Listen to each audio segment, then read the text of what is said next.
Ed Sheeran has been named the UK's most played artist of the last year. I'm in love with your body.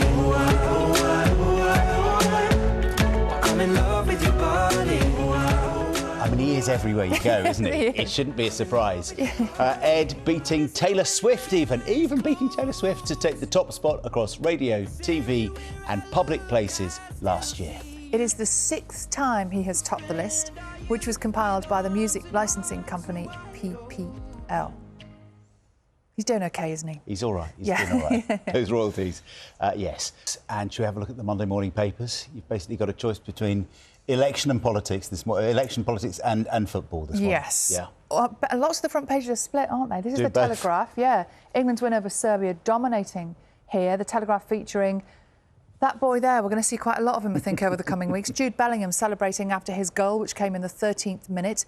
Paper also reports on a claim by the Energy Secretary, Claire Coutinho, that Labour's ban on new North Sea oil and gas licences will create £4.5 billion black hole in public finances, which she says will have to be filled by higher taxes. The Guardian this morning says that Sir Keir Starmer is facing renewed pressure to scrap the 2-child benefit limit, as new research today by the Institute for Fiscal Studies suggests that 250,000 more children are going to be hit by that policy over the next year alone. He said we can't afford as a country to change it at the moment.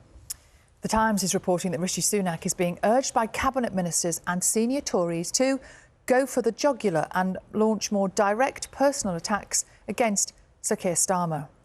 And the Mirror is leading with Labour's promise today of what it's calling a jobs bonanza to boost all parts of the UK, especially areas, the paper says, that have been decimated by the Tories.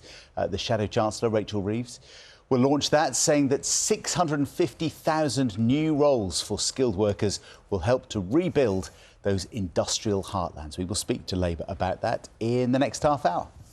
Inside the papers this morning, there's a couple of great stories. This one in the Times today is about a pet owner. We've spoken about pet owners and vet bills going up dramatically over the last couple of years. Well, one hamster owner was shocked to discover that the vet was going to charge £500 to remove a hamster's tooth. One, two. Yeah. Well, I'm not sure it's one or two, actually. So she then was forced to go online and try and learn DIY hamster dentistry on YouTube. The owner, Danielle Amos, who from Sarn near Bridgend, says this is a ridiculous amount of money, especially with the cost of living. Couldn't afford the bill. Searched the internet. The RSPCA is suggesting this is not the sort of thing that you should be doing. But £500 is a huge amount of money, and you want your pet to be well and you want them to be looked after. Teeny tiny hamster. Yeah, we've talked before, haven't we, about the dilemmas facing so many pet owners. I guess that's what explains why some people are then leaving their pets to shelters and rescue centres as well.